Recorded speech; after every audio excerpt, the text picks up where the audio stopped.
ঢিল দিয়েছে কে জানেন? জানি। কে? আমি। সাহস কত বড় দেখছেন? নিজে ঢিল মেরে আবার কি করে বলে আমি ঢিল মারছি। বলবো না তো কি করব? তুই যে এত জোরে সাউন্ড দিয়ে গান শুনতেছস, আর এদিকে আমার যে ঘুমের সমস্যা হইতেছে সেটা খেয়াল রাখোস। আমি মনে মনে ভাবলাম, আরে এই মেয়ে তো গায়ে পড়ে ঝগড়া করতে আসছে, আমিও কম না। দেখি কতক্ষণ ঝগড়া করতে পারে। আমার ঘরে আমি গান শুনতেছি, তাতে আপনার কি? কি? তোর সাহস তো কম না। জানিস আমি কে? কে আবার? যত সব আজ আইরা মেয়ে। তোরা যে বাসাতে থাকো সেটা কার বাসা জানোস? এটা আমার কাকার বাসা। এখন বললে সাথে সাথে তোদের বের করে দিবে। ভাবলাম যদি বলে দেয়, আর যদি বলে বাসা ছেড়ে দিতে, পরে কি হবে? দূর, আমি হার মানব না। পরেরটা পরে দেখা যাবে। বলেন বলেন, তাতে আমার কিচ্ছু যায় আসে না। বক্স একটা না 10টা লাগিয়ে শুনবো। দাঁড়া, তোরে দেখাচ্ছি মজা। এই বলে আরেকটা ইটের কণা হাতে নিয়ে ঢিল দিয়ে বসলো। আমি প্রস্তুত ছিলাম না, ভাবছিলাম ভয় দেখাবে, কিন্তু না, ডাইরেক্ট মেরে দিল আর সোজা আমার হাতের এক সাইডে গিয়ে লাগলো। সাথে সাথে সেখান থেকে রক্ত বের হওয়া শুরু করলো। আমি দৌড় দিয়ে ঘরের ভিতরে চলে আসলাম, বক্স বন্ধ করে দিলাম। ভাবলাম মেয়েটা মনে হয় পাগল, পাগল না হলে কি করে এভাবে ঢিল মারতে পারে। কেটে যাওয়া অংশটা ধুয়ে স্যাভলন লাগিয়ে ওয়ান টাইম ব্যান্ডেজ লাগিয়ে নিলাম। বেলকনিতে উকি দিয়ে দেখি মেয়েটা আছেনি। দেখি এই কড়া রোদের মধ্যে বসে আছে। পাগল নাকি? থাক, পাগলকে ডিস্টার্ব করে লাভ নেই। ভাবলাম কোনো সুস্থ মানুষ এরকম করতে পারে না। যদি ঢিলটা মাথায় লাগতো তাহলে এতক্ষণে আকাশে থাকতাম। এমন সময় কে জানি দরজায় টোকা দিল। খুলে দেখি মা, বাবা আর ছোট বোন। মা আমার হাতে ব্যান্ডেজ দেখে বলল, কিরে, তোর হাতে ব্যান্ডেজ কেন? আরে দরজার একটু আঁচড় লাগছে। ভালো হয়েছে, খুশি হয়েছি। আমার বোনের নাম মরিয়ম, মার নাম আসমা, আব্বার নাম আব্দুল হাসান। আমি মরে গেলেও তো তুই খুশি হবি। হয়েছে, চুপ কর, এখন ঘরে ঢোক। দরজা খুলে আমার ঘরে চলে আসলাম, এসে শুয়ে রইলাম। আসলে আমরা এই বাড়িতে নতুন উঠছি। আমাদের আসল বাড়ি নরসিংদী। আমি হয়েছি ঢাকায় ছোটবেলা থেকে। ঢাকায় কিন্তু সমস্যা হলো, কোনো বাসা আর এলাকা স্থায়ীভাবে হলো না। আমার এই 22 বছরে মনে হয় 10 বার বাসা চেঞ্জ করছে আব্বাই। এইবারও তাই হয়েছে। আমার আব্বা একজন উকিল, সে অনুযায়ী সবাই সম্মান করে। গত দুদিন আগে এই বাসায় উঠছি আমরা। আজকে সকালে নতুন বাসার কিছু কেনাকাটার জন্য তারা বাজারে গিয়েছিল। সকাল থেকে একা, তাই একটু গান শুনছিলাম। তারপরও এই কাহিনী। বেলকনিতে থেকে উকি দিয়ে দেখি মেয়েটা নাই। মেয়েটাকে মনে হলো আমার থেকে বড়। মরিয়ম এসে দরজায় টোকা দিল আর বলল, ভাই, মা ডাকতেছে, খেয়ে যাইতি। তুই যা, আমি আসতেছি। খেয়ে দিয়ে দিলাম এক ঘুম। ঘুম থেকে উঠে বিকালে বের হলাম। একটা সিগারেট না খাইলে হবে না। এলাকার এক চিপার চায়ের দোকানে গিয়ে বসলাম। একটা চা আর একটা বেনসন খাইলাম। শরীরটা চাঙ্গা হয়ে গেল। সন্ধ্যায় বাসায় এসে পড়াতে বসলাম। পরদিন সকালে কলেজে যাওয়ার জন্য বের হলাম। রিকশার জন্য দাঁড়িয়ে রইলাম বাসার নিচে। পাশের বাসা থেকে একটা মেয়ে বের হলো। আমি আর চোখে তাকিয়ে অবাক হয়ে গেলাম। আরে এ তো ওই মেয়েটা। আমি না দেখার ভান করে দাঁড়িয়ে রইলাম। কে জানি আমাকে ডাক দিল। মনে হলো মেয়েটা। মনে হয় গতকালকের ঘটনার জন্য মাপ চাইবে। ওই দেখে যা। আমাকে ডাকছেন? হুম। আমি কাছে গিয়ে দাঁড়ালাম। মেয়েটি বলল, গতকাল কি তুই ফুল সাউন্ড দিয়ে গান শুনছিলি? আমি মনে মনে ভাবলাম, এখন যদি বলি আমি, তাহলে আবার মাইর দিবে নাকি? তার চেয়ে ভালো না করে দেই। না, আমার তো মোবাইলই নাই, গান তো দূরের কথা। মিথ্যা বলবি না। মোবাইল যদি পাই, মোবাইল কিন্তু আমার। না মানে মোবাইল আছে, কিন্তু গান আমি শুনি নাই, সত্যি বলছি। মিথ্যা কথা বলার আর জায়গা পাস না। আমার স্পষ্ট খেয়াল আছে তুই ছিলি এটা। সত্যি বলছি আপু। থাবড়াইয়া সবগুলো দাঁত ফালায় দিব আবার মিথ্যা বললে। সরি আপু, মাফ করে দেন। নেক্সট টাইম যদি এরকম জোরে সাউন্ড দিয়ে গান শুনোস, তাহলে তোর খবর আছে। চর খাওয়ার আগে ভাগ। আমি সেখান থেকে রিক্সা নিয়ে চলে আসলাম। ভাবলাম মাপ চাইবে, কিন্তু হলো কি, আমি মাপ চেয়ে কুল পাই না। দূর, এসব আলতু ফালতু মেয়েদের থেকে দূরে থাকাই ভালো। কলেজ থেকে এসে লিফটের জন্য ওয়েট করতেছি। আমাদের ফ্ল্যাট হলো 6 তলায়। তখনই বাড়ির মালিকের ছেলের সাথে দেখা হলো। ওনার নাম নিলয়। নিলয় ভাই বলল, সাকিব, কি খবর? সরি, আমার নাম সাকিব, বলতে ভুলে গেছি। এই তো ভাই, আলহামদুলিল্লাহ ভালো। আপনার? ভালো। কোথায় গিয়েছিলে? কলেজে। তুমি জানি কোন ইয়ারে? Second year. ভালো করে পড়াশুনো করো। জি ভাই। তুমি বলে জুড়ে সাউন্ড দিয়ে গান শোনো। আরে ভাই, তেমন কিছু না, একটু শুনছিলাম। গান শোনো ঠিক আছে, কিন্তু সাউন্ড কমিয়ে শোনো। পাশের বাড়ি থেকে কমপ্লেন দিয়েছে আমার কাছে। ওকে ভাই। ওকে, যাও তাহলে। হুম। আমি রুমে চলে আসলাম। ভাবলাম কি আজব মেয়ে রে বাবা, নিজে কতক্ষণ বকলে আবার বাড়িওয়ালার কাছে বিচার দিল, আবার আমার হাতও ঢিল দিয়ে কেটে ফেললো। এসব ফালতু মেয়েদের থেকে দূরে থাকাই ভালো। আমি পাশের বাড়ির ছাদে তাকিয়ে অবাক হয়ে গেলাম। দেখি ওই মেয়েটা মনের সুখে সিগারেট টানতেছে। আমি মোবাইল দিয়ে ছবি তুলে নিলাম। ভাবলাম পরে ব্ল্যাকমেইল করে কোনো মাইরের জায়গা থেকে বাঁচা যাবে। আমি বেলকনিতে গিয়ে কানে হেডফোন লাগিয়ে গান শুনতে লাগলাম আর মেয়েটাকে দেখতে লাগলাম কি করে। বেলকনিতে গিয়ে আমাকে দেখে সিগারেট খাওয়া বন্ধ করে ফেলে। আমাকে লক্ষ্য করে বলল, কিরে তুই সারাদিন ব্যালকনিতে কি করস? আমি কান থেকে হেডফোন খুলে বললাম, সারাদিন বেলকনিতে মানে? মাত্রই তো আসলাম, আর আমাদের বেলকনিতে আমি আসবো না? না, তুই আসবি না। কেন আসবো না? ভাড়া দিয়ে থাকি না? আমার মুখের উপর তর্ক করস? তর্কের কি আছে? আমাদের বেলকনিতে আমি আসবো না তো কে আসবে? যত সব আজাইরা কথাবার্তা। আপনার নামে বাড়িওয়ালার কাছে বিচার দিব। আমি আজাইরা কথাবার্তা বলি? হুম। তোর সাহস দেখে আমি অবাক হয়ে যাচ্ছি। তোরে যদি আমি এ বাসা থেকে বের না করি তাহলে আমার নাম সুবর্ণা না। তাহলে মেয়েটির নাম সুবর্ণা। যাই হোক, নামটা পছন্দ হয়েছে। আপনি বালডা ফালাইবেন। আমি বকা দিয়ে সাথে সাথে মুখে হাত দিয়ে বসলাম। কি বললি তুই? কিছু না, বলছি আপনার নামটা অনেক কিউট। ফয়সলামি করস? তুই ভুলে যাস না আমি তোর থেকে বড়। জানি আপু। যা ভেতরে যা, ব্যালকনিতে যেতে না দেখি। ওকে আপু। এই বলে আমি ভিতরে চলে আসলাম। আসলে ওদের বাড়িটা 5 তলা, কিন্তু আমরা থাকি 6 তলা, যার কারণে ওদের ছাদ আমার বেলকনির সমান সমান হয়। আমি বিকালে বের হলাম, একটা চিপা বিচারতেছি সেখানে শান্তিমতো সিগারেটটা খাওয়া যাবে। অবশেষে মনে হলো পাইছি। আমি সোজা চিপাই ঢুকে গেলাম। গিয়ে যা দেখলাম সেটা দেখার জন্য আমি মোটেও প্রস্তুত ছিলাম না। দেখি সুবর্ণা আরেকটা মেয়ে বসে আছে, তারা মনের সুখে সিগারেট টানতেছে। আমাকে দেখে অবাক হয়ে যায়, সাথে সাথে সিগারেট খাওয়া বন্ধ করে ফেলে বলল, কিরে তুই এখানে কি করস? তেমন কিছু না আপু, এলাকাটা একটু ঘুরে দেখছিলাম।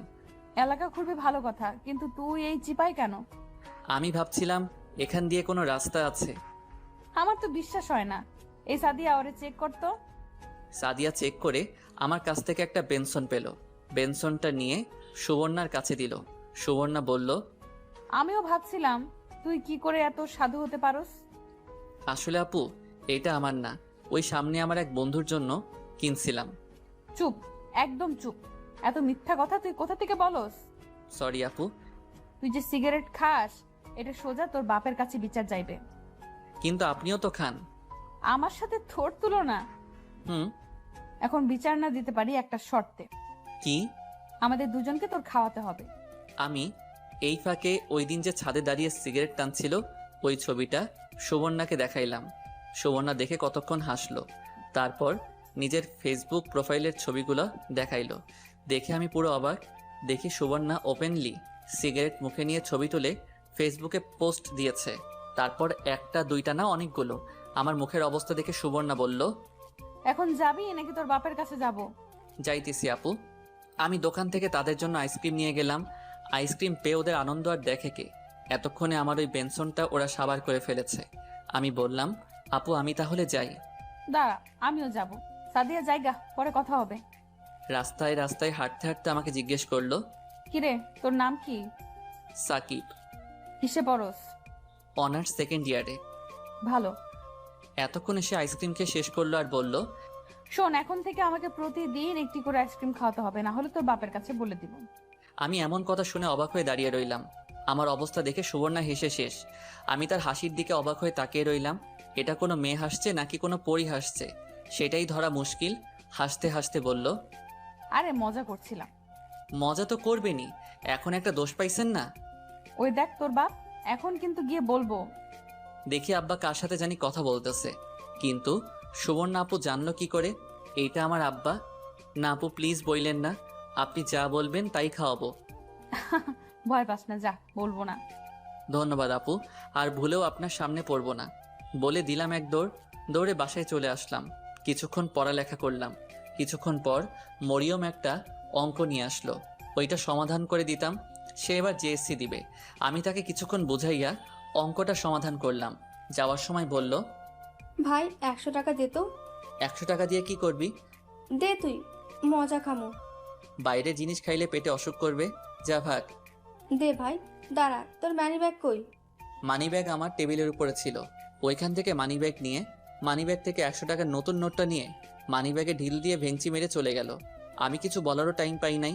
আমি ইশারার নামাজ পড়ে ফেসবুকিং করছিলাম। এমন সময় মা এলো আর বলল, সাকিব যা তো, মরিয়ম পাশের বাসায় সুবর্ণাদের কাছে গেছে। কোন সময় গেছে, এখনো ফিরে আসেনি। যা গিয়ে নিয়ে আয়, ওর কয়দিন পর পরীক্ষা। ওইখানে কি করে? জানি না, কার বলে বার্থডে। ওইখানে যেতে দাও কেন? চিনি না, জানি না। তার এক ক্লাসমেট থাকে ওই বাসায়, আমি যেতে দেই নাই। পরে সুবর্ণা এসে নিয়ে গেছে। সুবর্ণা আবার কে? পাশের বাড়ির বাড়িওয়ালার বড় মেয়ে। আমি যেতে পারবো না। জানা, অনেক রাত হয়ে গেছে। কত তলার? কোন ফ্ল্যাট? 4 তলার বাম পাশের ফ্ল্যাট। যাইতাছি। মা চলে গেল।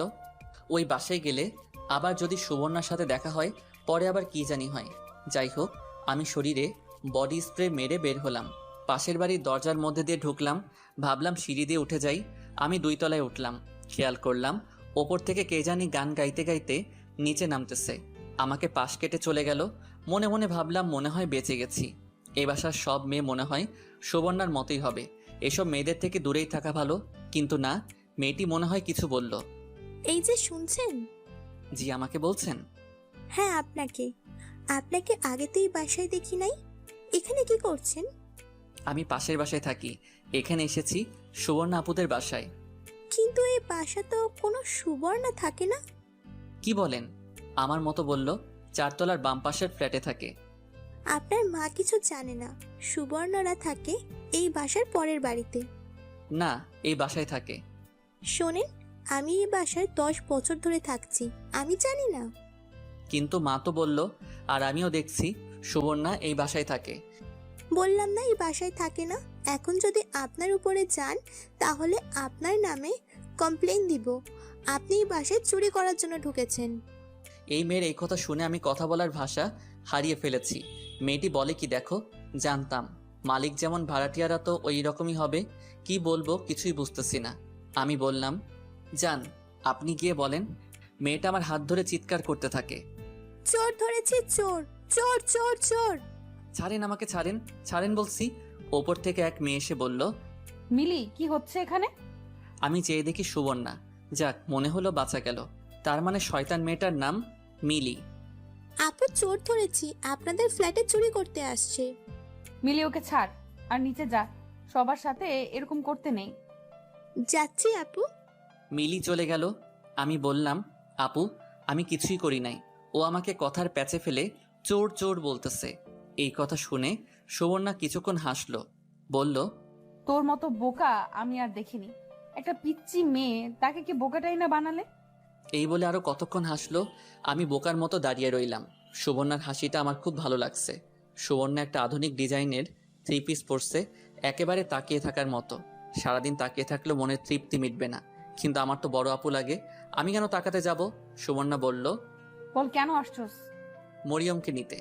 ও, উপরে আয়। আমি সুবর্ণার পিছনে পিছনে ওদের ফ্ল্যাটে গেলাম। মরিয়মকে ডাক দিল। মরিয়ম আসলে সুবর্ণা মরিয়মের হাতে একটা ব্যাগ ধরিয়ে দিল। আমি মরিয়মকে নিয়ে আসার সময় জিজ্ঞেস করলাম, তুই সুবর্ণা আপুদের সাথে এত তাড়াতাড়ি ফ্রেন্ড করলি কিভাবে? সুবর্ণা আপুর ছোট বোন আমার ক্লাসমেট। ও, তুই সুবর্ণা আপুর নাম জানলি কোথা থেকে? মা বলছে। সুবর্ণা আপুকে আমার খুব ভালো লাগে। কেন? আমাদের সাথে খুব হাসি খুশি থাকে আর অনেক অনেক মজার কথা বলে, যেগুলো শুনলে তুই তো হাসতে হাসতে শেষ হয়ে যাবি। ভালো। আমি বাসায় এসে রাতে শুয়ে শুয়ে ফেসবুক চালাইতেছি। অনেক কষ্টে সুবর্ণার আইডি বের করি, তাকে ফ্রেন্ড রিকোয়েস্ট পাঠাই। এভাবে কিছুদিন চলে যায়। একদিন রাতে সিগারেট খাওয়ার জন্য আমাদের বাসার ছাদে গিয়েছিলাম। গিয়ে যা দেখলাম তা বিশ্বাস করার মতো না। দেখি সুবর্ণা আপু আর নিলয় ভাই অন্তরঙ্গ হয়ে বসে আছে। ভালো।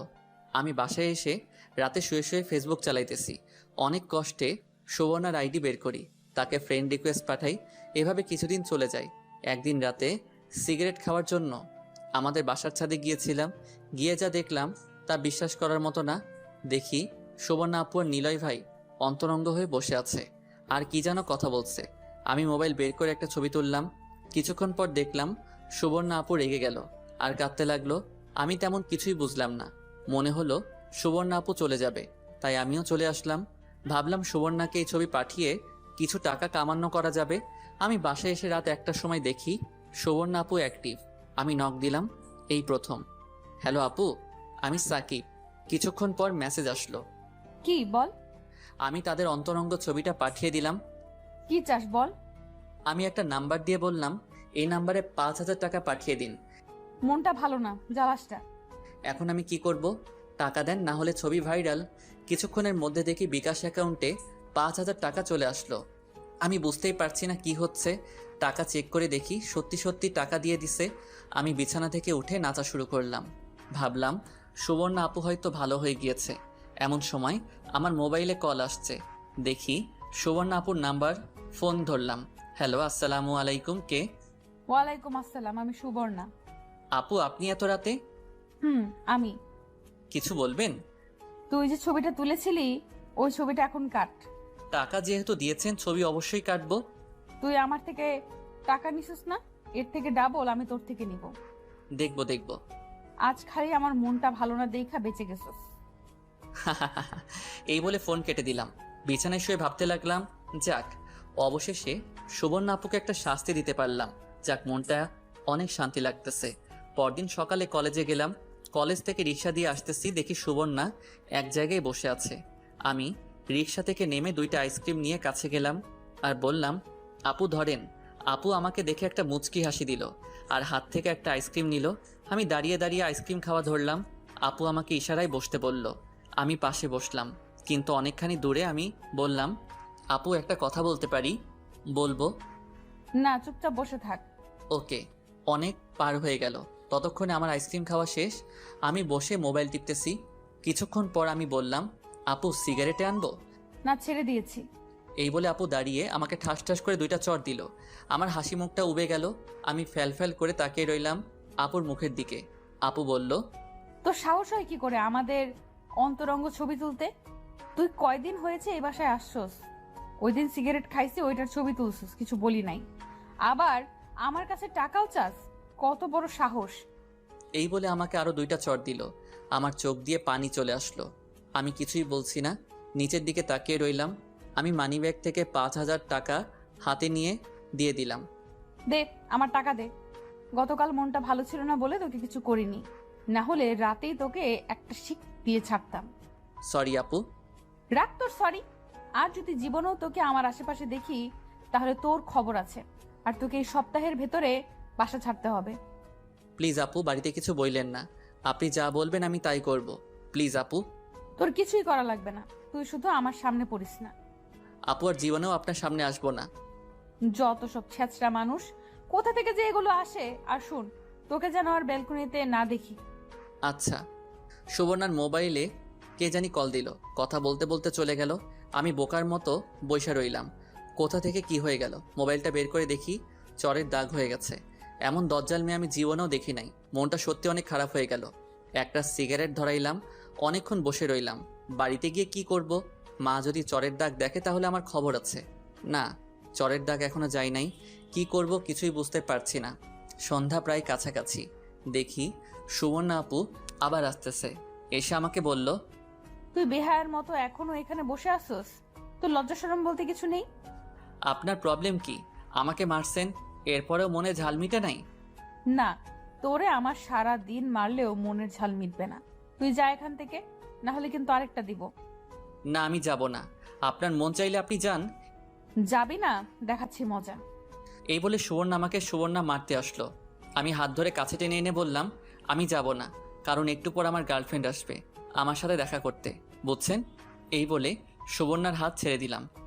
তোকে দেখে নিব আমি, তোকে দেখে নিব। বলতে বলতে এক রিকশায় উঠে চলে গেল। আমি কিছুক্ষণ বসে রইলাম। দেখি সামি আসতেছে। সামি আমার ক্লাসমেট, সে এই এলাকায় থাকে। এসে বলল, কিরে দোস্ত, কি খবর? ভালো না। কি হয়েছে? তেমন কিছু না। তোর সাথে যে দেখলাম একটু আগে একটা মেয়ে কথা বলছে, তাকে চিনস? চিনি, আমাদের পাশের বাড়ির বড় আপু। তুই ওই বাসায় কি জন্য গেছস? তুই শেষ। কি শেষ বুঝিয়ে বল। এই মেয়ের নাম সুবর্ণা না? আচ্ছা, সুবর্ণাপুর সম্পর্কে যা জানিস সব বল। তুই যে বাসায় থাকোস, ওই বাসার মালিকের ছেলে কিন্তু নিলয় ভাই। তো নিলয় ভাই সুবর্ণা আপুর ভালো সম্পর্ক ছিল। নিলয় ভাই মনে হয় বলেছিল সুবর্ণাকে বিয়ে করবে 4-5 বছর আগে, কিন্তু তখন নিলয় ভাইয়ের চাকরি ছিল না। বলছিল সুবর্ণা ওয়েট করবে নিলয়ের জন্য, কিন্তু এই কিছুদিন আগেই নিলয় ভাইয়ের একটা ভালো চাকরি হয়েছে। এখন বলে নিলয় আর সুবর্ণাকে বিয়ে করবে না, কারণ সুবর্ণার বলে বয়স বেশি হয়ে গেছে। তাহলে এই ব্যাপার? কিন্তু তুই কি করে জানলি এত কথা? আমি মনে মনে এই কারণে সুবর্ণা আপু এরকম খিটখিটে খারাপ মেজাজ দেখায়।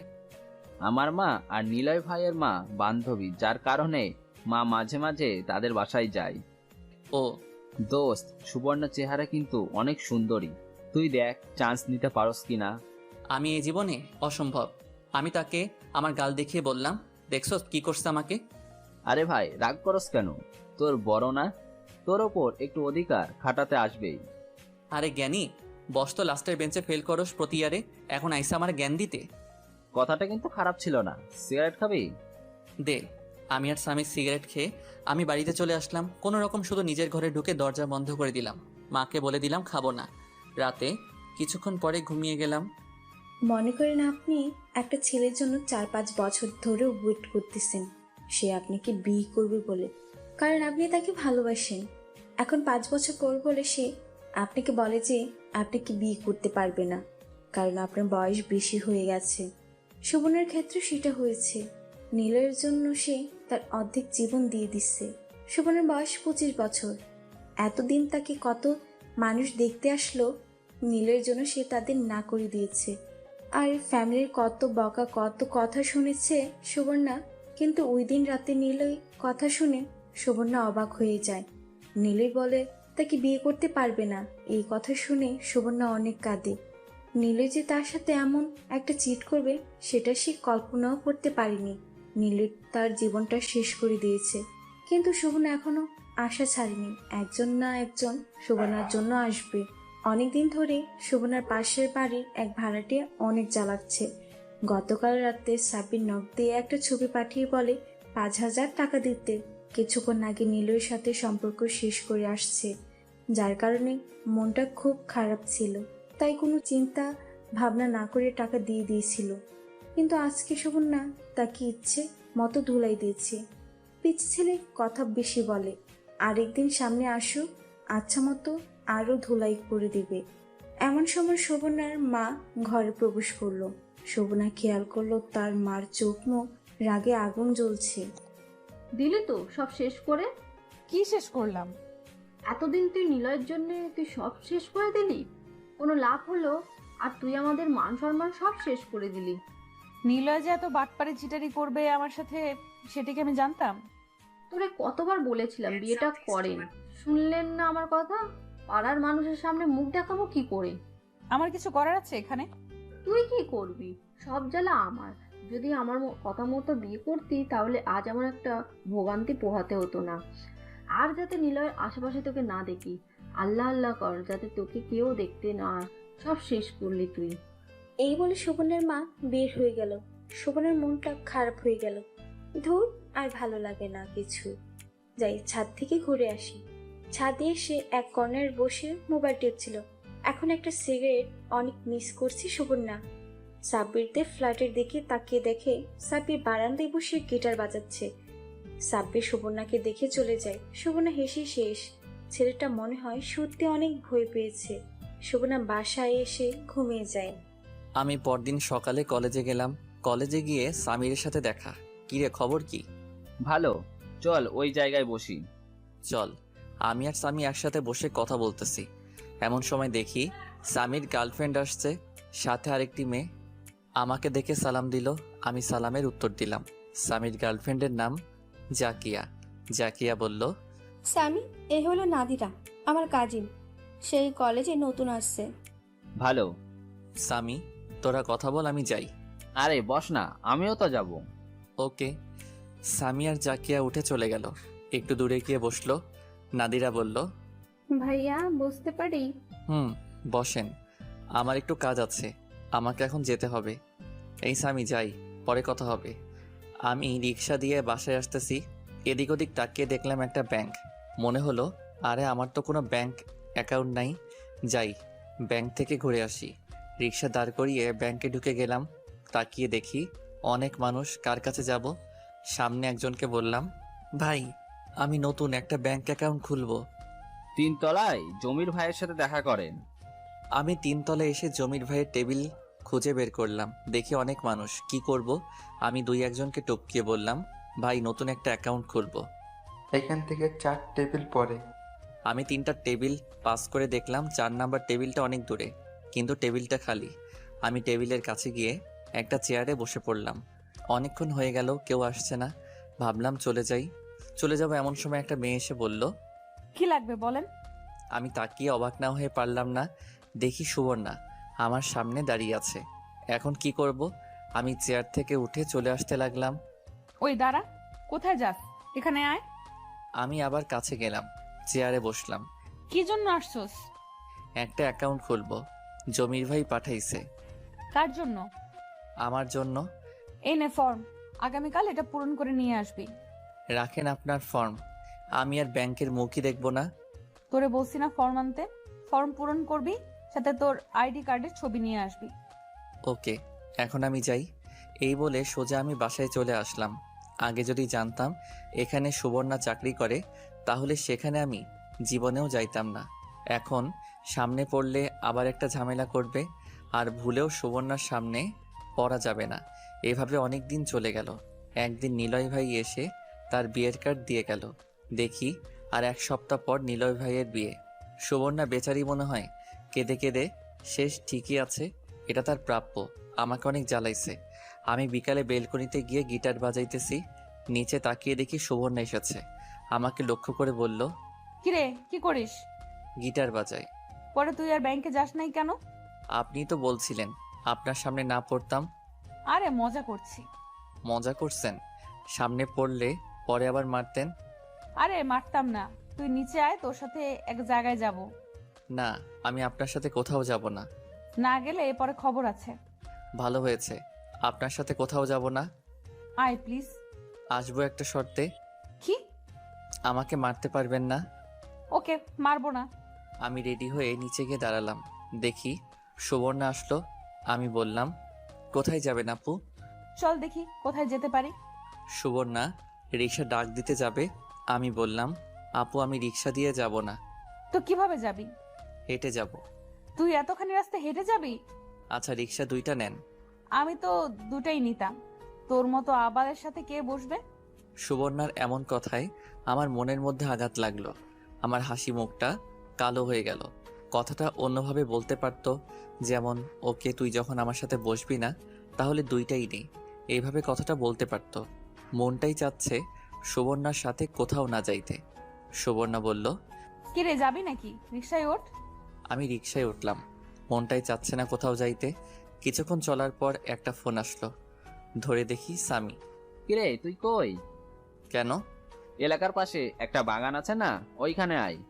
না রে দোস্ত, আসতে পারবো না। আয় না বেটা, অনেক মজা হবে। আমি আছি, জাকিয়া আছে, নাদিয়াও আছে। না রে দোস্ত, এখন আসতে পারবো না। আমি এক জায়গায় যাইতেছি। তুই কোথায় যাইতাছস? জানি না, একটু পরে ফোন কর। আমি রিক্সা থেকে নেমে সুবর্ণাকে জিজ্ঞেস করলাম, আপু কোথায় যাইতেছেন? কেন? তোকে বলছি না আমার সাথে আসতে? না, বলেন কোথায়? ওই যে সামনের বাগানে। ওকে। সামিকে ফোন দিয়ে বলে দিলাম আমি আসতেছি। তো সেখানে চলে আসলাম।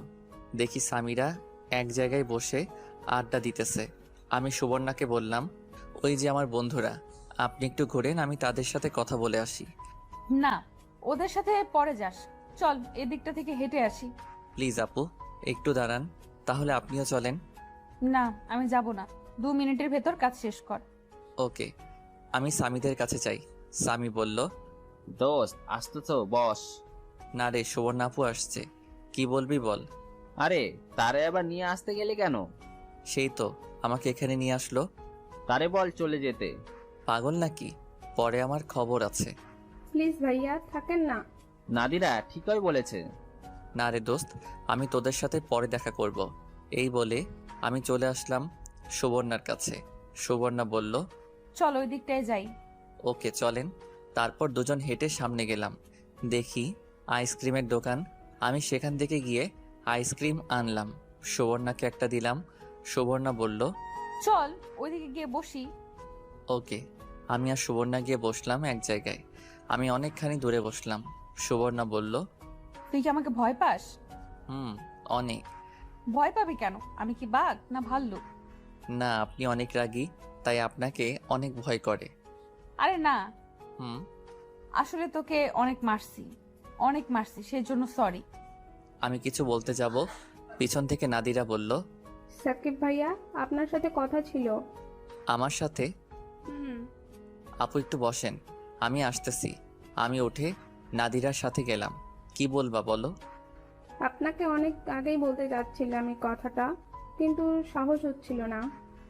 বলেন। আমার আপনাকে ভালো লাগে। আমি এমন কথা শুনে আমি অবাক হয়ে যাই। এই পর্যন্ত আমাকে কেউ বলল না আমাকে ভালো লাগে কিংবা আমাকে পছন্দ করে। আজ এমন কথা শুনে সত্যি অবাক লাগছে, আর নিজেকে সত্যি ভাগ্যবান মনে হচ্ছে। নাদিরা খুব সুন্দরী। আমি মনে মনে এমন একটা মেয়ে চাচ্ছিলাম। আমি বললাম, ভালো। এই প্রথমবার এমন কথা শুনে ভালো লাগছে। প্লিজ আপনার নাম্বারটা দেন। মোবাইল দিয়ে বলল। আমি মোবাইলের মধ্যে আমার নাম্বার দিয়ে দিলাম। প্লিজ কল ধরেন। ওকে। তাহলে আমি যাই। সাবধানে যাইও। আপনিও। নাদিরা চলে গেল। এতক্ষণ সুবর্ণার কথা মনেই ছিল না। চেয়ে দেখি সুবর্ণা বসে আছে। আমি গিয়ে বললাম, আপু চলেন, বাড়ি যাই। ওই মেয়েটা কি বলছে? তেমন কিছু না। বল। আসলে কি জানেন, আজ পর্যন্ত কোনো মেয়ে আমাকে লাইক করেনি। এই প্রথম কোনো মেয়ে আমাকে পছন্দ করছে। পছন্দ করছে? তোর মতো আবাল বোকারে গিয়ে পছন্দ করছে? ওই মেয়েটার কোনো রুচিই নাই। একটু বেশি বলে ফেলছেন না? আসলে তুই যেমন আবাল, তোর কপালে এমন আবালই জুটবে। দে তোর মোবাইলটা দে। ধুর, আপনার সাথে আর কথাই বলবো না, আমি যাই। সুবর্ণা বসা থেকে উঠে বলল, আর এদিকে সন্ধ্যা হয়ে গেছে। দাঁড়া, আমিও যাব। না, আমি আপনার সাথে যাব না। ওকে, তুই যাস না, কিন্তু তোর মোবাইলটা দিয়ে যা। আমি কেন আপনাকে আমার মোবাইল দিতে যাব? আরে আজকে রাতের জন্য, তার বদলে তুই আমার মোবাইলটা নিয়ে যা। জীবনেও না। পরে একটা প্যাচে ফেলে আবার আমাকে মারতেন। আমি নাই। আরে না, সত্যি বলছি। আমার মোবাইল নিয়ে আপনি কি করবেন? তেমন কিছু না, শুধু তোর পিচ্ছি গার্লফ্রেন্ডের সাথে কথা বলবো। পরে একদিন নিয়ে আসলে ইচ্ছা মতো কথা বললেন। আমি এত কিছু জানি না। তোর মোবাইল আমার লাগবে, আর এখন তুই দিবি। না, দিব না। ওকে, তোকে দেখে নিব। দেখেন। আমি গেলাম। ওই রিক্সা। আমি অপর পাশে চেয়ে দেখি রিক্সা একটা, আর কোনো রিক্সা নেই। রিক্সা ধরতে গেলে প্রায় অনেকখানি পথ হেঁটে যেতে হবে। আমি ভাবলাম গেলে যাব হেঁটে, প্রবলেম কি? সুবর্ণা বলল, কি রে, রিক্সা তো একটাই, তুই যাবি কি করে? আপনি যান, আমি আসবো নে। আমার টেনশন আপনাকে করতে হবে না। কেন, আমার সাথে আয়। মরেও গেলে না। আরে মামা চলেন। মামা, আপনি আপুকে নিয়ে যান, আমি আসতেছি। যা, তুই না আসলে আমার কি। ওই মামা চলেন। দেখি সুবর্ণা চলে যাচ্ছে। একটু সামনে গিয়ে রিক্সা দাঁড় করালো। সুবর্ণা রিক্সা থেকে নেমে সোজা আমার কাছে আসলো। আমার হাত ধরে টানতে টানতে রিক্সার কাছে নিয়ে গেল। বলল, ওই রিক্সায় ওঠ। না, আমি উঠবো না। মায়ের খাওয়ার আগে ওঠ। আমি ভাবলাম নিশ্চয়ই না উঠলে চর মেরে বসবে, তার চেয়ে ভালো উঠে যাই। আমি রিক্সায় উঠে পড়লাম। সুবর্ণা আমার পাশে উঠে পড়ল। একজনের শরীর আরেকজনের সাথে ধাক্কা লাগছে। আমি সুবর্ণার মুখের দিকে তাকালাম। দেখি সুবর্ণা জিনিসটা এনজয় করছে। আমি ভাবলাম ওর যদি কোনো প্রবলেম না থাকে তাহলে আমার কি প্রবলেম, আমিও এনজয় করি। যখন আমরা এলাকায় ঢুকি, সুবর্ণা বলল, মামা রিক্সা দাঁড় করান। রিক্সা দাঁড় করান কেন? এলাকায় ঢুকছস, এখন আমাকে আর তোকে যদি এইভাবে কেউ দেখে তাহলে তোর 12টা বাজাবে, আমারও 12টা বাজবে। কি 12টা বাজবে? ইস ন্যাকা, যেন কিছুই বোঝে না। নাম রিক্সা থেকে, আরেকটা রিক্সা নিয়ে আয়। আমি নেমে আরেক রিক্সা নিয়ে বাড়িতে আসলাম। এসে পড়াতে বসলাম। সামনে পরীক্ষা। সবসময় রেজাল্ট খুব ভালো হয় না, মোটামুটি হয়। আর অপেক্ষা করতে লাগলাম কোন সময় নাদিরা ফোন দেয়। সুবর্ণার সাথে আজকে একসাথে এক রিক্সায় বসলাম। এখানে আমার কোনো দোষ ছিল না, বিপদে পড়ে এমন হয়েছে। আমার তেমন কোনো ইচ্ছাই ছিল না। আমি পড়াতে মন দিলাম। কে জানি দরজায় কলিং দিল। মা গিয়ে দরজা খুলল। সুবর্ণার মনটা একটু ভালো না। আর কয়েকদিন পর নিলয়ের বিয়ে। নিলয়ের বিয়ের হওয়ার কথা ছিল সুবর্ণার সাথে, ওই বিয়ে হচ্ছে আরেকজনের সাথে। এমন কথা ভাবতেই ভিতরটা কেঁপে ওঠে সুবর্ণার। ওই দিন রাতে সুবর্ণার মা ঘরে আসে। সুবর্ণার মা এসে বলে, কিরে এখন কি করবি? নিলয় তো বিয়ে করে ফেলতেছে। আমি করব কি? তোর বাবাকে রাস্তার মানুষ জিজ্ঞাসা করে তোর বিয়ের কথা। সব দোষ নিলয়ের। সব দোষ তোর আর তোর বাবার। তুই যদি আমার কথা মতো বিয়ে করতি তাহলে এমন হতো না। মেয়ের সাথে সাথে বাপেরও তাল দিয়েছে, এখন বোঝো। এমন সময় সুবর্ণার আব্বা ঘরে ঢোকে। সুবর্ণার মাকে বলে চলে যেতে। সুবর্ণার আব্বা বলে, কিরে, তোর জন্য ছেলে দেখতে এসেছি। তোর কি পছন্দের কেউ আছে? না আব্বা। আমি কি তোর জন্য ছেলে দেখব? না আব্বা, আপনি আমাকে কিছুদিন সময় দেন, পরে আমি আপনাকে জানাইতেছি। তোরে 1 মাস টাইম দিলাম। 1 মাসের মধ্যে তুই কাকে বিয়ে করবি আমাকে জানা। ঠিক আছে আব্বা। 1 মাস পর আমি যাকে বলবো তাকেই বিয়ে করতে হবে। ঠিক আছে আব্বা। এই বলে শোভনের বাবা চলে গেল। এখন শোভনা পাগলের মতো ছুটতেছে, কিন্তু কাউকেই পাচ্ছে না। একটা সময় ছিল শোভনার জন্য কত ছেলে পাগল ছিল। নীলয়ের মুখের দিকে তাকিয়ে সবাইকে ইগনোর করছিল, কিন্তু সেই নীলয় কুত্তার বাচ্চা এখন অন্য কাউকে বিয়ে করতেছে। শোভনা একজনকে পেয়েছে, সেটা আর কেউ না, সেটা হলো সাব্বির। সাব্বিরকে যদি ভালো করে দেখে তাহলে সাব্বির ভদ্র, হ্যান্ডসাম, সব দিক থেকেই পারফেক্ট। সমস্যা একটা, সেটা হলো বয়সে ছোট। কিন্তু সে কি শোভনাকে ভালোবাসবে? তোর কোনো মতে বিয়ে করতে পারলেই হবে। ভালোবাসবে না, তার কাছ থেকে ভালোবাসা আদায় করবে। এখন কাজ শুধু সাব্বিরকে লাইনে আনা। আজকে ঠিক করলো সাব্বিরকে নিয়েও কোথাও ঘুরতে যাবে। সেখানে গিয়ে দেখে একটা মেয়ে এসে সাব্বিরকে ভালোবাসে। এই মেয়েকে বিচার করতে হবে। তাই বলছিল সাব্বিরকে ফোনটা দিতে, কিন্তু সাব্বির তো দিবেই না। আর সুবর্ণও নাছরবান্দা। রাতে গিয়ে সাব্বিরের বাসায় নক করলো। 2 বার নক করার পর সাব্বিরের মা এসে দরজা খুলে দিল। সুবর্ণা বলল, আন্টি আসসালামু আলাইকুম, কেমন আছেন? ওয়ালাইকুম আসসালাম। তুমি জানো কে? মনে পড়ছে, তুমি সুবর্ণা। জি আন্টি, আমি সুবর্ণা। ভিতরে এসো মা। সুবর্ণা ভিতরে গেল, দেখে সাব্বিরের মা রান্না করছে। সুবর্ণা বলল, আন্টি মরিয়ম কোথায়? ওই রুমে। সুবর্ণা প্রথমে মরিয়মের রুমে গেল। মরিয়ম সুবর্ণাকে দেখে দৌড়ে এসে জড়িয়ে ধরল। সুবর্ণা আপু, তুমি আসছো? আমি তো বিশ্বাসই করতে পারছি না। তুমি কেমন আছো? জি আপু, অনেক ভালো। দেখি তুমি কি করতেছো। মরিয়ম সুবর্ণাকে অনেকগুলো ফুল দেখালো, যেগুলো মরিয়ম নিজের হাতে বানিয়েছিল। তারপর কিছু বই দেখালো, যেগুলো সে পড়ছিল। আরো অনেক কিছু দেখালো। শেষমেশ কিছু পরীক্ষার কিছু সাজেশন নিয়ে সুবর্ণা মরিয়মের রুম থেকে এসে সাব্বিরের মার কাছে এসে দেখে সাব্বিরের মা রান্না করছে। সুবর্ণা কি সাব্বিরের মাকে হেল্প করতে লাগলো। আরে কি করতেছো? দাও আমি করি। আন্টি, নুডলস আমি খুব ভালো রান্না করতে পারি। আরে তুমি করতে যাবে কেন? তুমি আসছো আমাদের মেহমান। আন্টি লজ্জা নিয়েন না, আপনি তো আমার মায়ের মতো, আপনাকে সাহায্য করা আমার কর্তব্য। মা, তুমি যেন কি করো? আন্টি আমি ব্যাংকে চাকরি করি। খুব ভালো। আর আমার পোলায় সারাদিন ঘুরে খায় আর পরীক্ষায় ফেল করে। সাকিবের কথা বলেন, ও তো খুব ভদ্র, আমার সাথে খুব ভালো ব্যবহার করে। যাও, এই নুডলসটুকু সাকিবকে দিয়ে আসো, আর এটা মরিয়মকে। আন্টি আঙ্কেল বাসায় নাই? না, এখনো আসেনি। ও ওকে, দিন, আমাকে দিন। সুবর্ণা মরিয়মকে দিয়ে আমার ঘরে গিয়ে টোকা দিল। আমি ভাবতেছি কে আসলো, কণ্ঠ চেনা চেনা লাগতেছে। দূর, সেসব দেখে লাভ নাই, আমার পড়া আমি পড়ি। একটু পর কে জানি দরজায় টোকা দিল। আমি বললাম ভিতরে আসেন। ভিতরে দেখি সুবর্ণা প্রবেশ করলো। সুবর্ণাকে দেখে আমি অবাক। আমি বললাম, আপনি এখানে? চুপ, এনে নুডলস খা। খাবো না। আমি দিছি না, তোর মা দিছে। আপনি আমাদের বাসায় কি করছেন? এসেছি তোর মার সাথে কথা বলতে। মার সাথে কি বলবেন? বলবো তুই আজকে একটা মেয়ের থেকে প্রপোজ পাইছিস এবং তোর নাম্বার নিয়েছে। তোরা আজকে রাতে কথা বলবি আর বানিয়ে বানিয়ে বলবো তুই মেয়েকে কিস করেছিস। তোরা একসাথে অনেক জায়গায় যাওয়ার প্ল্যান করছিস। এমন কথা শুনে আমি স্তম্ভিত। সুবর্ণা বলে, কি? আপনি কি চান? তোর মোবাইল। আমি হেসে বললাম, এটা আমাকে আগে বললে হতো না? এই জন্য এসব মাকে বলতে যাবেন কেন? তোর মোবাইল রেডি কর, আমি যাওয়ার সময় নিয়ে যাব। কিন্তু আপনিও তো বলছিলেন আপনার মোবাইলটা আমাকে দিবেন। এই নে ধর, লক 2580। নুডলস খা। ওকে। এই বলে সুবর্ণা চলে গেল, কিন্তু আমার ভিতর থেকে ভয় যাচ্ছে না। যদি বলে দেয় সুবর্ণা মাকে, তাহলে আব্বার কানে গেলে আমাকে বাড়ি থেকে বের করে দিবে।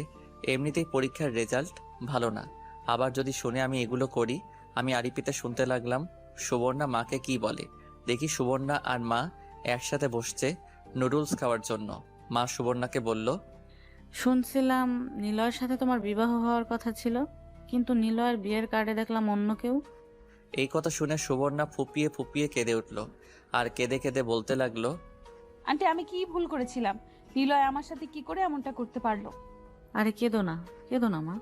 এই বলে মা সুবর্ণাকে জড়িয়ে ধরে সান্ত্বনা দিতে লাগলো। আন্টি আমি কি দোষ করেছিলাম? সুবর্ণা কেঁদেই চলল। সুবর্ণার চোখ বেয়ে পানি পড়তে লাগলো। সুবর্ণার কষ্ট দেখে আমার অনেক খারাপ লাগলো। আসলে সুবর্ণা অনেক কষ্টে আছে। আর 4 দিন পর নিলয় ভাইয়ের বিয়ে। সেই দিন সুবর্ণা কি করবে যদি কোনো অঘটন ঘটিয়ে ফেলে?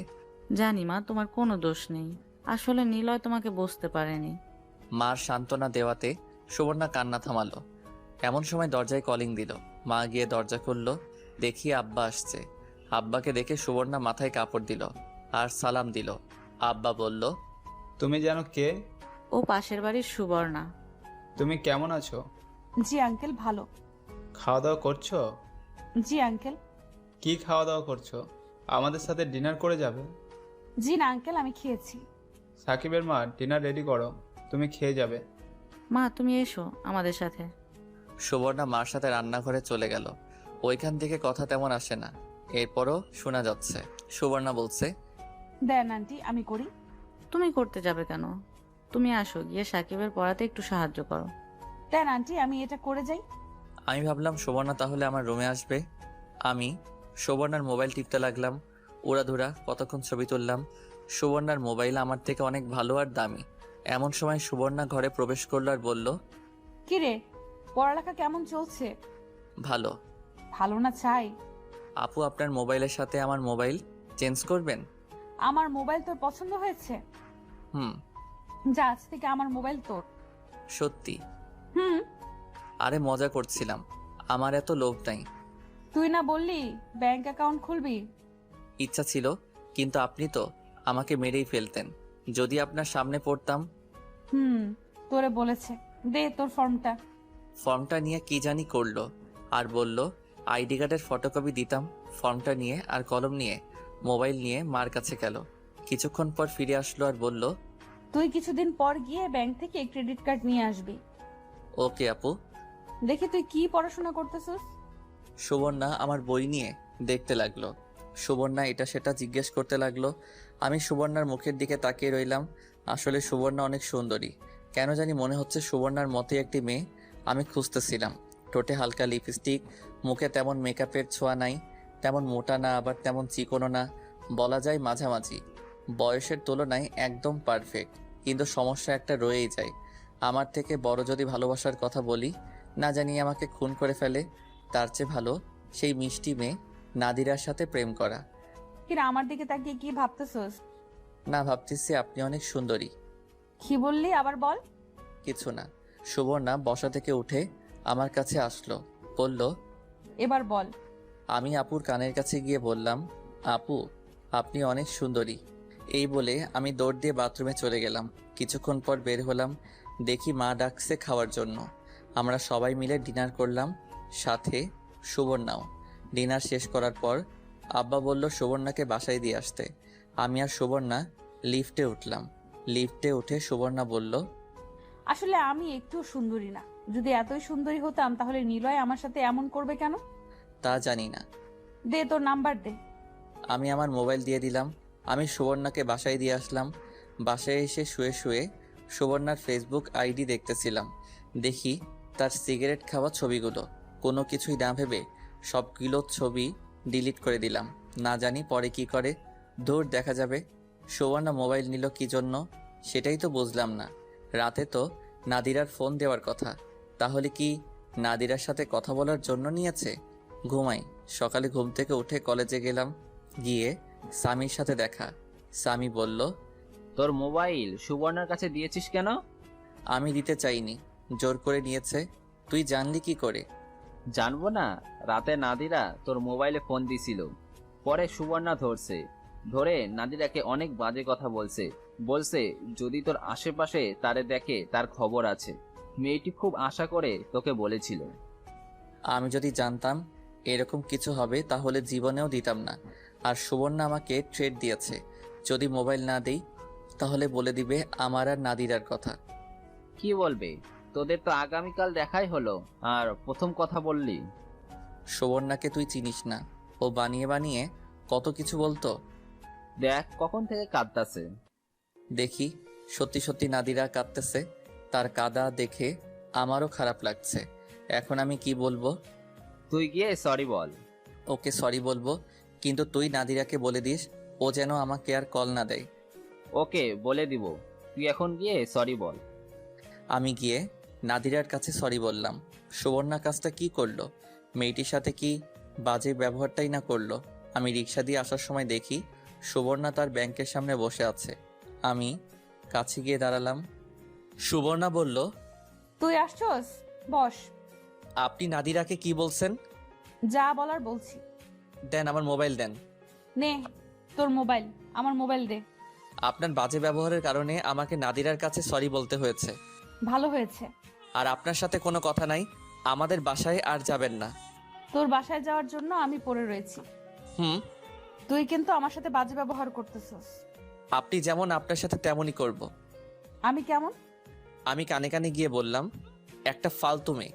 এই বলে আমি হাঁটা ধরলাম। আমি সোজা বাসায় চলে আসলাম। নিলয় ভাইয়ের বিয়ে উপলক্ষে পুরো বাড়ি সাজানো হয়েছে।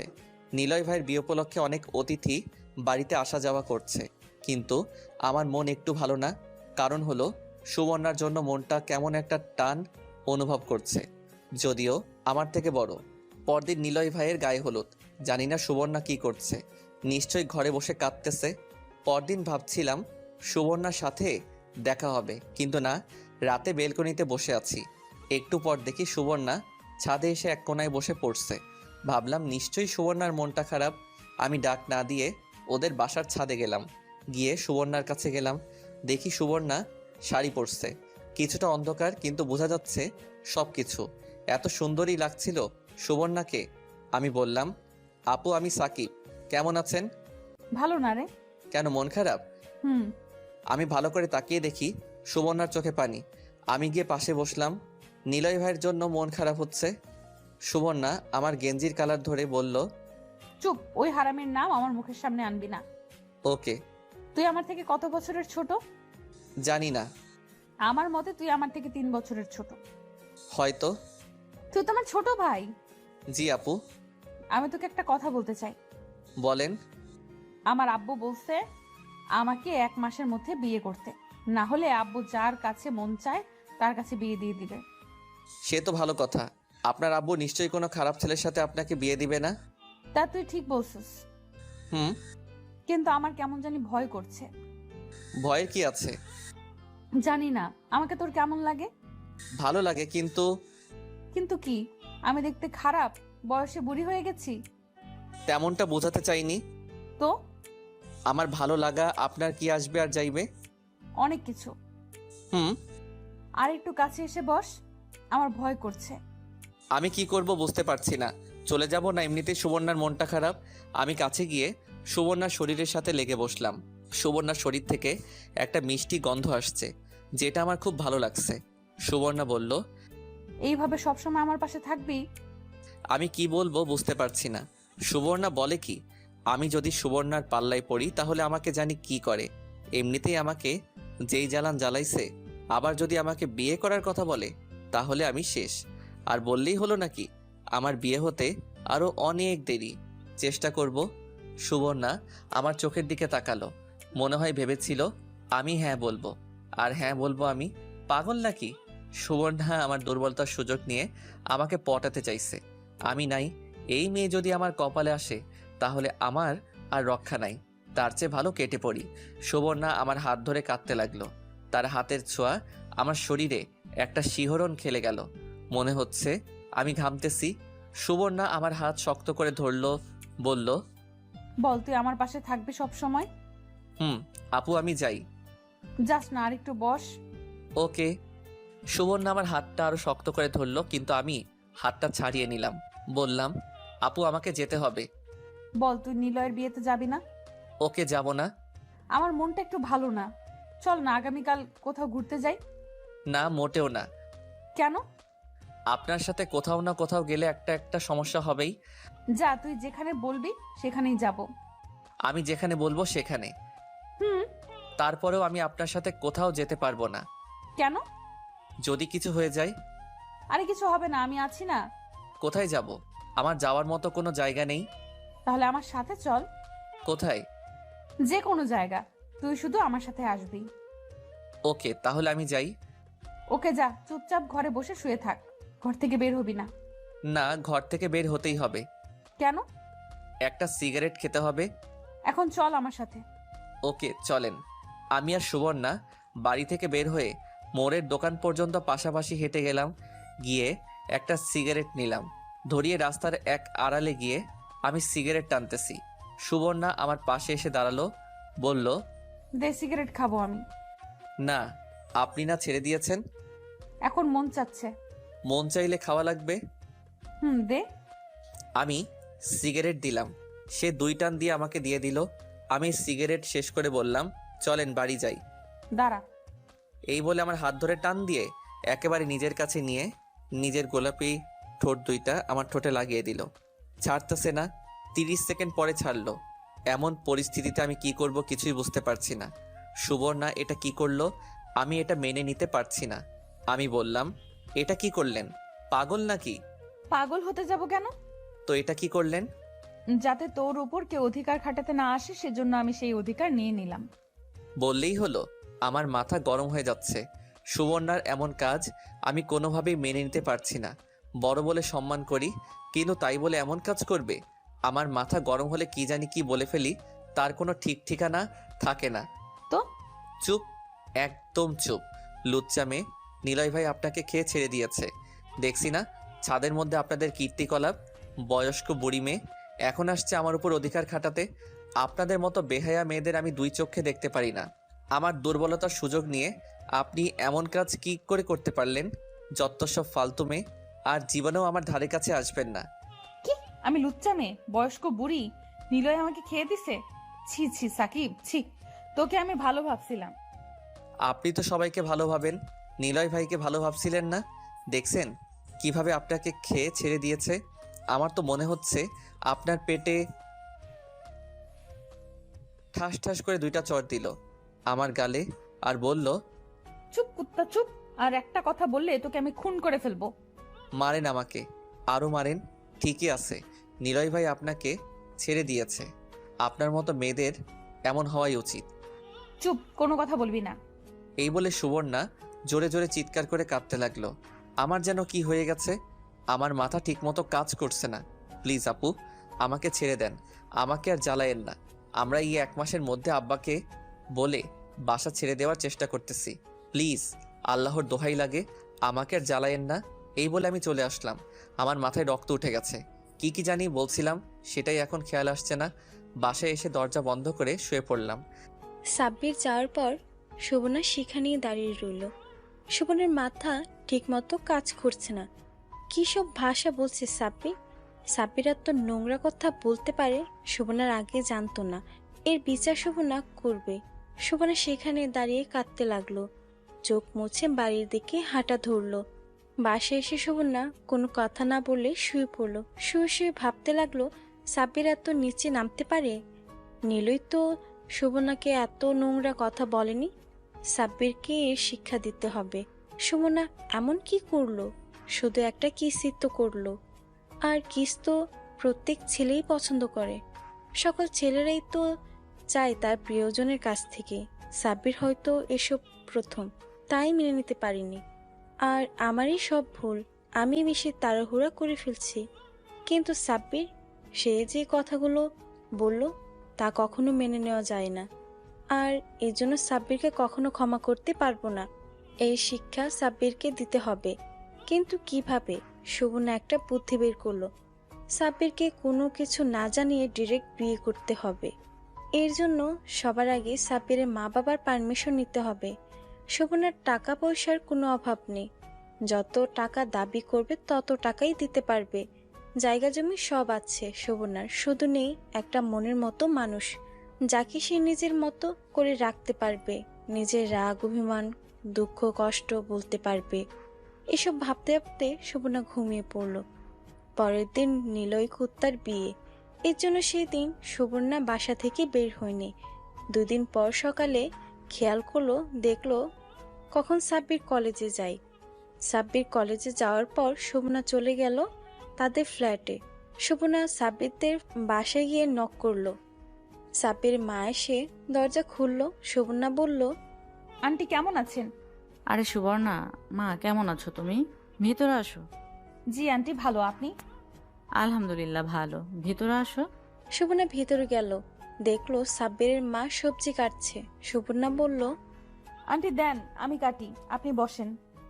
আরে তুমি কেন কাটতে যাবে? তুমি মেহমান আসছো, বসো। আন্টি মেহমান বলে লজ্জা দিয়েন না, আর আমি সকালে অবসর থাকি। তুমি না ব্যাংকে চাকরি করো? আজকে ভালো লাগছিল না, তাই ব্যাংক থেকে ছুটি নিয়েছি। কেন, কি হয়েছে? শরীর খারাপ? জি না আন্টি, মনটা ভালো না। বুঝেছি, নিলয়ের জন্য মন খারাপ হচ্ছে। আন্টি প্লিজ ওই কুত্তার নাম মুখে আনবেন না, ও আমার জীবনটা শেষ করে দিয়েছে। জীবনেও আমি তাকে ক্ষমা করব না।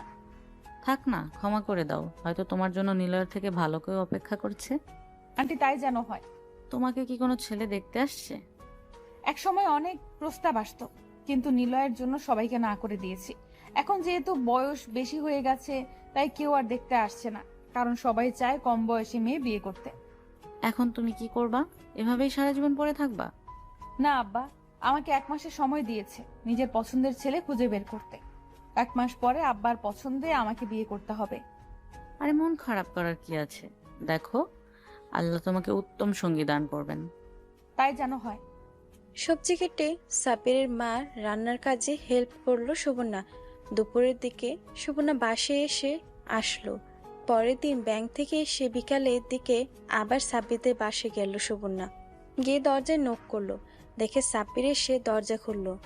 অনেকটা অবাক হয়ে সাব্বির বলল, আপনি এখানে কেন আসছেন? কেন? আমি তোর কাছে আসছি? আমি আসছি তোর মার কাছে। আমার মার সাথে কি কাজ আমাকে বলেন। সেসব জেনে তোর কি লাভ? সর সামনে থেকে। আবার কি প্যাঁচ লাগাতে আসছেন? সরবি নাকি তোর মাকে ডাক দিব? মা অসুস্থ, কথা বলতে পারবে না, এখন চলে যান। সর বলতেছি। না। এই বলে সুবর্ণা সাব্বিরকে ধাক্কা দিয়ে ঘরে ঢুকলো। সাব্বিরের মুখের দিকে তাকিয়ে একটা ভেংসি মারলো। সাব্বির মার কাছে চলে আসলো। সাব্বির সেখানে ঠায় দাঁড়িয়ে রইল। সুবর্ণা সাব্বিরের মাকে ডাক দিল, আন্টি আপনার বলে শরীর ভালো না? সুবর্ণা মা, তুমি আসছো? গতকাল রাত থেকে শরীরটা ভালো যাচ্ছে না। কি হয়েছে? মনে হয় জ্বর আসছে। সুবর্ণা সাব্বিরের মার কপাল ধরে তাপমাত্রা চেক করতে লাগলো। আপনার তো অনেক জ্বর, ওষুধ খেয়েছেন? না, সাকিবের আব্বা আসার সময় নিয়ে আসবে। আঙ্কেল কখন আসবেন? রাতে। এতক্ষণ অপেক্ষা করবেন? দাঁড়ান, আমি সাকিবকে পাঠাচ্ছি ওষুধ আনতে। তুমি কেন শুধু শুধু কষ্ট করতে যাবে? আন্টি এখন ওষুধ না খেলে জ্বর আরো বাড়বে। এই বলে সুবর্ণা সাব্বিরের রুমে আসলো। এসে সাব্বিরের রুমে টোকা দিয়ে ভেতরে ঢুকে পড়লো। আসবো দেখি সাব্বির ট্রাউজার আর গেঞ্জি পরে রেডি হচ্ছে। সুবর্ণাকে থেকে চুপচাপ দাঁড়িয়ে পড়লো, বলল, আপনি এখানে কেন? কোথায় যাওয়া হচ্ছে? ফুটবল খেলবো। কোথায়? ওই সামনে একটা মাঠ আছে না, ওইখানে আমার বন্ধু সামিদের সাথে। ওইখানের পোলাপান কিন্তু ভালো না। সেই চিন্তা আপনাকে করতে হবে না। আর আপনি আমাদের বাসায় কি করেন? আপনার মতলব তো ভালো ঠেকছে না। তোর মার শরীরে অনেক জ্বর, আমি কয়টা ওষুধের নাম বলছি, ওই ওষুধগুলো কিনে দিয়ে যা। বলেন, নাম বলেন। সুবর্ণা ওষুধের নাম বলল। সাব্বির সেগুলো নোট করলো মোবাইলে। সুবর্ণা বলল, আর আসার সময় একটা স্যুপ নিয়ে আসিস। মরিয়ম কোথায়? মনে হয় ছাদে গিয়েছে খেলতে। ওকে যা, এই ওষুধগুলো নিয়ে আস, এইগুলো দিয়ে তারপর খেলতে যা। ওকে। এই বলে সাব্বির চলে গেল। কিছুক্ষণ পর ওষুধ আর স্যুপ নিয়ে আসলো সাব্বির। সাব্বির বলল, আপনি এত ভালো হলেন কবে? আমার তো বিশ্বাস হচ্ছে না। নিশ্চয়ই আপনার কোনো কুমতলব আছে। আমি তো সব সময় ভালোই ছিলাম, তুই শুধু আমাকে বুঝলি না। তুই না বলে খেলতে যাবি, যা। পারলে মরিয়মকে ডাক দিয়ে যা। এই বলে সাব্বির দরজা লাগিয়ে দিল। সুবর্ণা প্রথমে স্যুপটা রান্না করলো। রান্না করে সাব্বিরের মাকে খাইয়ে দিল। তারপর ওষুধ খাওয়ালো। সুবর্ণা বলল, আজ যদি আপনার ছেলের বউ থাকতো তাহলে আপনার এত কষ্ট করতে হতো না। তা তুমি ঠিক বলেছ মা, কিন্তু এই বলদের কে বিয়ে করবে? পরীক্ষার রেজাল্টও ভালো না। না পাবে কোনো চাকরি। হ্যারে নিয়ে খুব টেনশনে আছি। হ্যারে কত বলি ভালো করে পড়াশোনা করতে, কিন্তু কে শুনে কার কথা। বিয়ে করলে সব ঠিক হয়ে যাবে।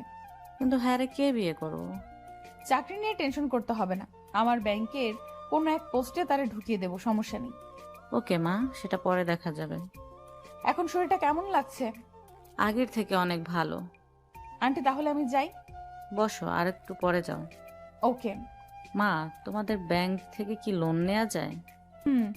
লোন নিয়ে কি করবেন? তোমার আঙ্কেল একটা ফ্ল্যাট কেনার চিন্তা করছে। এভাবে আর কত অন্যের বাসায় ভাড়া থাকবো, তাই একটা ফ্ল্যাট কেনার চিন্তা ভাবনা করছে। কিন্তু ফ্ল্যাট কিনতে যে টাকা লাগে তা এখন তোমার আঙ্কেলের কাছে নাই। 10 লক্ষ টাকার মতো শর্ট পড়ে। এখন তোমার আঙ্কেল ভাবতেছে ব্যাংক থেকে টাকা লোন নেবে। লোন দেওয়া যাবে, এই বিষয়ে আমি আঙ্কেলের সাথে কথা বলবো।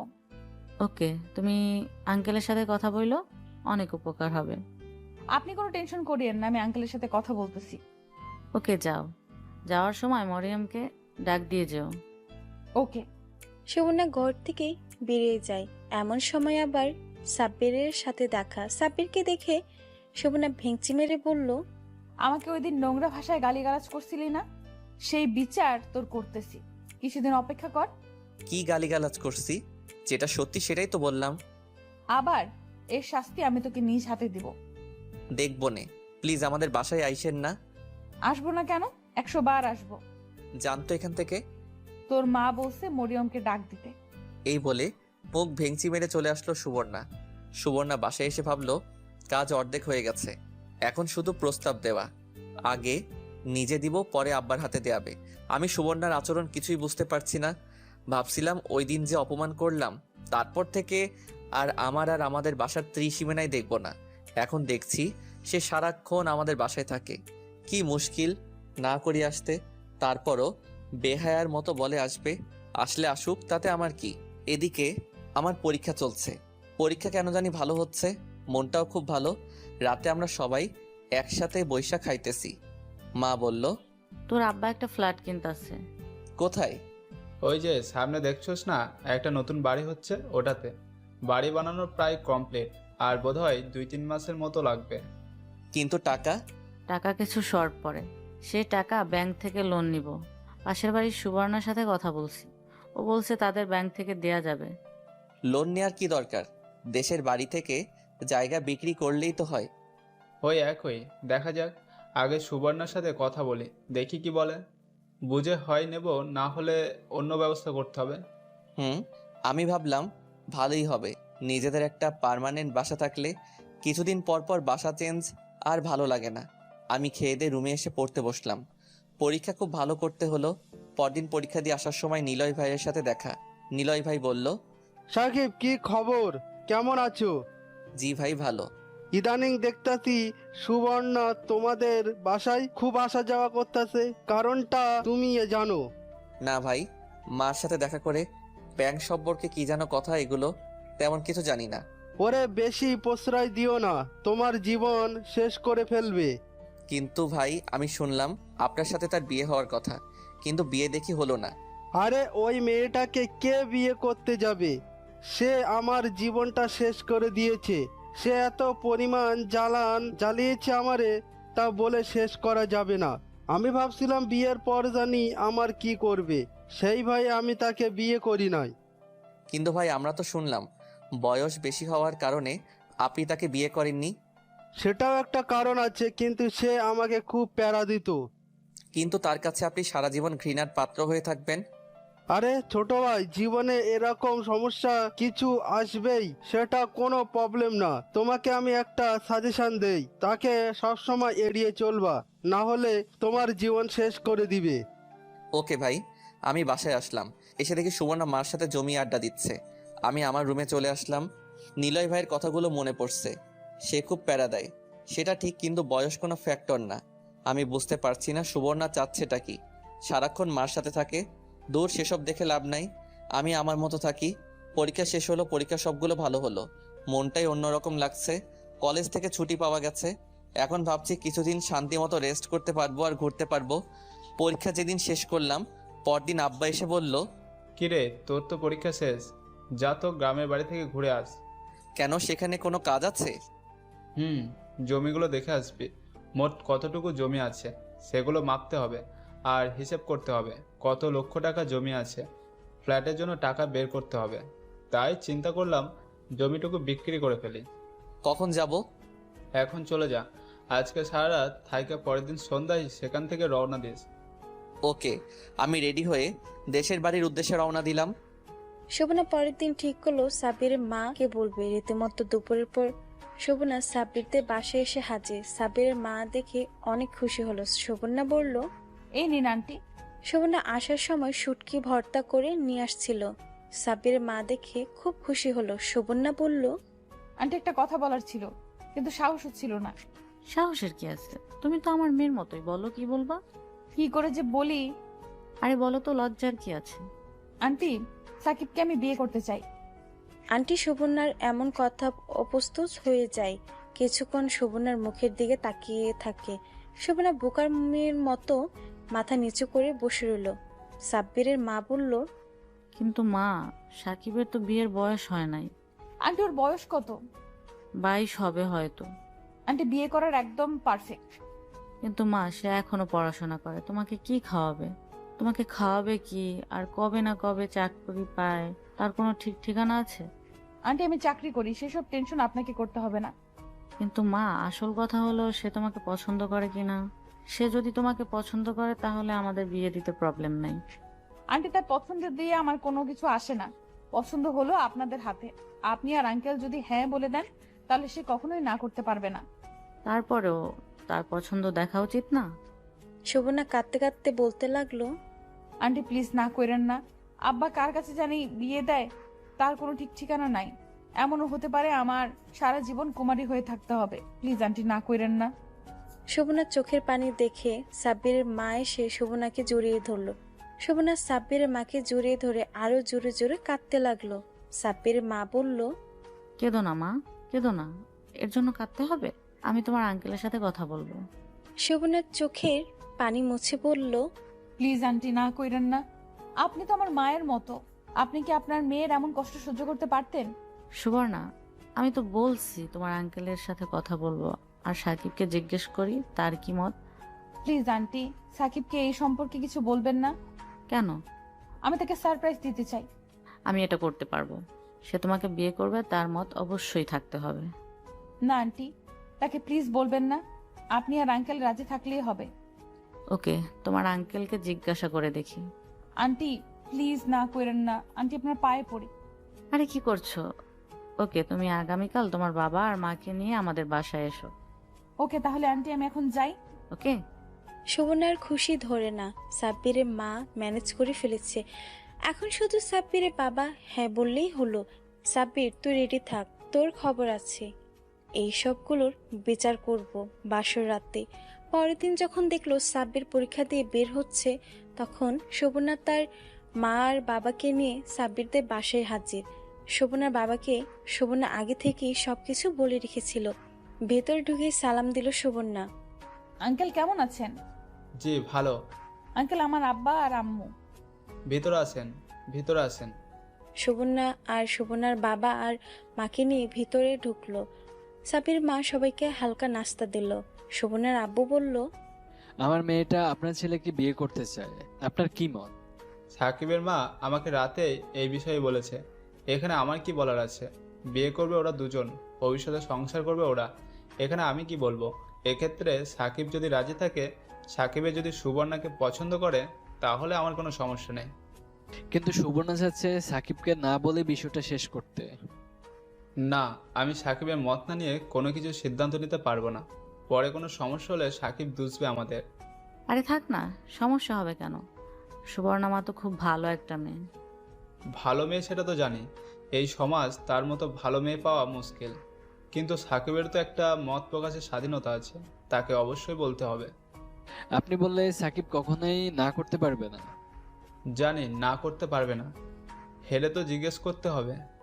শোভনা হাসতেছে। সাব্বির আব্বা রাজি হচ্ছে না। শোভনা সাব্বিরের আব্বার পায়ে ধরে কাঁদতে কাঁদতে বলতে লাগে, আঙ্কেল প্লিজ এমন করেন না। আমার মতো অভাগা মেয়েকে আপনি ফিরিয়ে দিয়েন না। প্লিজ আঙ্কেল, আমি সব সময় তার বাধ্য হয়ে থাকবো, তাকে কখনো কষ্ট দিব না। সে যা বলবে তাই করব। প্লিজ আঙ্কেল, আমাকে ফিরিয়ে দিয়েন না।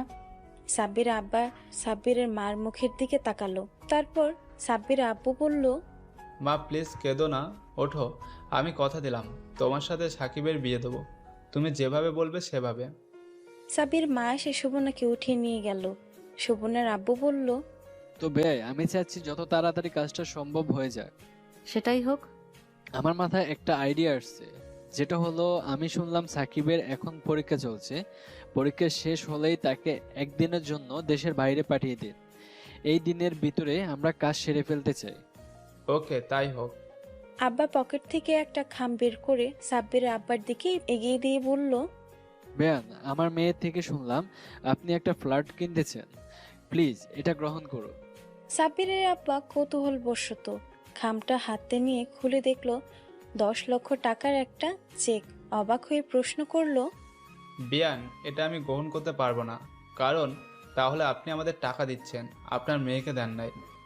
বেয়ান, সেরকম কিছু না, আমাদের পক্ষ থেকে এটা হাদিয়া, আর আপনি তো জানেন হাদিয়া ফিরিয়ে দিতে নেই। তারপরেও এটা আমি গ্রহণ করতে পারবো না। এমনিতেই আপনার মেয়ে আমার জন্য অনেক বড় কিছু, প্লিজ এটা আমি গ্রহণ করতে পারবো না। দয়া করে এটা গ্রহণ করুন।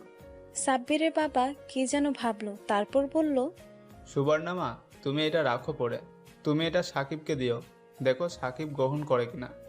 জি আঙ্কেল। তাহলে বিয়াই আমি উঠি, আমার একটু বের হতে হবে, আপনারা সবাই লাঞ্চ করে যাবেন। আমারও একটু বের হতে হবে। শোভনা সাব্বিরের মায়ের বাবার পায়ে ধরে সালাম করলো। শোভনা খুশি ধরে না। মরিয়ম যেন খুশিতে আজ থেকে সাব্বিরের বিয়ে হবে। মরিয়ম খুশি শেষ। বিয়ে হওয়ার আগে ভাবি রাখা শুরু করলো। যথারীতি দিন সাব্বির পরীক্ষা শেষ হলো।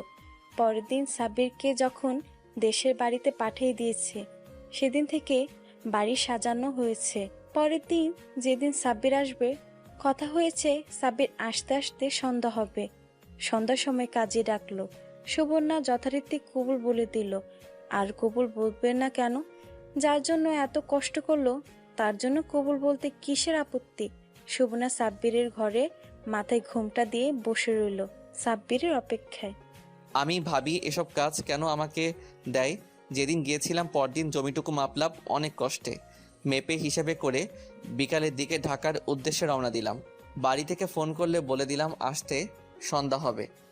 আমি ঘন্টা 2-1 জার্নি করে ঢাকায় পৌঁছালাম। পৌঁছে বাড়ির উদ্দেশ্যে রিক্সা নিয়ে রওনা দিলাম। বাসায় পৌঁছে দেখি অনেক জুতা দরজা খুলে আছে। দেখি আমাদের ফ্ল্যাটটা সুন্দর করে সাজানো হয়েছে। আমি ভাবলাম আজকে আবার কিসের অনুষ্ঠান, তাহলে কার বার্থডে খেয়াল করে দেখলাম আমার বার্থডে না, মরিয়মের বার্থডে না, তাহলে কিসের অনুষ্ঠান চেয়ে দেখি সামি আর তার গার্লফ্রেন্ডও আছে। সামি আমার কাছে আসলো আর বলল, দোস্ত, না গিয়ে গোসল করে নতুন কাপড় পরে রেডি হো। মানে কি? কি হয়েছে? কিসের অনুষ্ঠান? তোর বিয়ে আজকে। আমি সামির কথা শুনে অবাক। কি? আমার বিয়ে? মজা করস তুই? তোর কি এসব দেখে মজা মনে হচ্ছে? যা দোস্ত, গোসল করে রেডি হো। আমার বিয়ে? আমি বিশ্বাস করতে পারতেছি না। আর কার সাথে? বাসর ঘরে ঢুকে দেখতে পারবি। দেখি মা আসছে। মা বলল, এত দেরি করে আসলি কেন? যা গোসল করে রেডি হ। মা কিসের অনুষ্ঠান? সামি বলল আমার নাকি বিয়ে। এটা কি সত্যি? সত্যি। কার সাথে? আমি বিয়ে করব না। তোরে কি বলছি বিয়ে করতে? তোরে বলছি গোসল করে রেডি হতে। এই বলে মা চলে গেল। সামি বলল, দেখলি, যা এখন গোসল করে রেডি হো। এই বলে সামি একটা লুঙ্গি দিয়ে ধাক্কা দিয়ে বাথরুমে ঢুকিয়ে দিল। আমি বাধ্য হয়ে বাথরুমে ঢুকলাম। কি হচ্ছে কিছুই বুঝতে পারছি না। আমি বিয়ে করব না, তাই ভাবলাম আজকে সারা রাত বাথরুমে কাটিয়ে দিব। কিছুক্ষণ পর সামি ডাকাডাকি শুরু করলো, মাও ডাকাডাকি শুরু করলো। আমি বললাম, মা বিয়ে করব না। আর কার সাথে বিয়ে হচ্ছে সেটা বলো আগে। তুই বিয়ে করবি না, তোর ঘাড়ে করবে। তোরে 5 মিনিট টাইম দিচ্ছি। 5 মিনিটের ভিতরে তুই বাথরুম থেকে বের না হলে দরজা ভেঙে তোরে বের করব। কি করব বুঝতে পারছি না। আমি গোসল করে বাথরুম থেকে বের হলাম। বের হলে সামি আমাকে নতুন কাপড় দিল পরার জন্য, একেবারে জামাইয়ের পোশাক। আমি বাধ্য হয়ে জামাইয়ের পোশাক পরে ঘর থেকে বের হলাম। দেখি আব্বাও আসছে। আমার মাথা কোনো কাজ করছে না। কি হচ্ছে আমার সাথে? কার সাথে আমার বিয়ে হচ্ছে? সুবর্ণার সাথে? না না না, এ হতে পারে না। সুবর্ণার সাথে বিয়ে হওয়ার থেকে ভালো সারা জীবন বিয়ে না করে থাকা ভালো। সামি আমাকে কাজীর সামনে বসালো। কাজী দোয়া পড়ল আর বলল কবুল বলতে। আমি কবুল বলতাম না, ঠিক করে রাখলাম। যত কিছুই হোক আমি কবুল বলবো না। মা এত করে বলতে লাগলো কবুল বলতে। আমি কোনো কথাই কানে নিচ্ছি না। অবশেষে আব্বা বলল কবুল বলতে। আমি মার মুখের দিকে তাকালাম, দেখি মা বলছে কবুল বলতে। আব্বার মুখের দিকে তাকালাম, দেখি আব্বাও বলছে কবুল বলতে। মনে মনে ভাবলাম আব্বার আম্মা যেহেতু বলছে কবুল বলতাম তাহলে সমস্যা কি? আর আব্বা মা তো আমার জন্য কখনো খারাপ মেয়ের সাথে বিয়ে দিবে না। আব্বা আর মার মুখের দিকে তাকিয়ে আমি কবুল বলে দিলাম। সবাই একযোগে উঠলো আমিন। আমি কাগজে সিগনেচার করলাম, আমাকে সবাই মিষ্টি খাওয়ালো। এদিক সেদিক ঘুরে আমি আমার ঘর মানে বাসর ঘরে ঢুকলাম। দেখি খুব সুন্দর করে বাসর ঘর সাজানো হয়েছে। দেখি খাটের মাঝখানে একটা মেয়ে বসে আছে মাথায় ঘোমটা দিয়ে। আমি পায়ে হেঁটে খাটের এক কোণায় বসলাম। আমি আমার কাপা কাপা হাতে মেয়েটার ঘোমটা উঠালাম। ঘোমটা উঠিয়ে যা দেখলাম তা আমার পক্ষে মেনে নেওয়া সম্ভব না। দেখি আমার চিরচেনা শত্রু সুবর্ণা।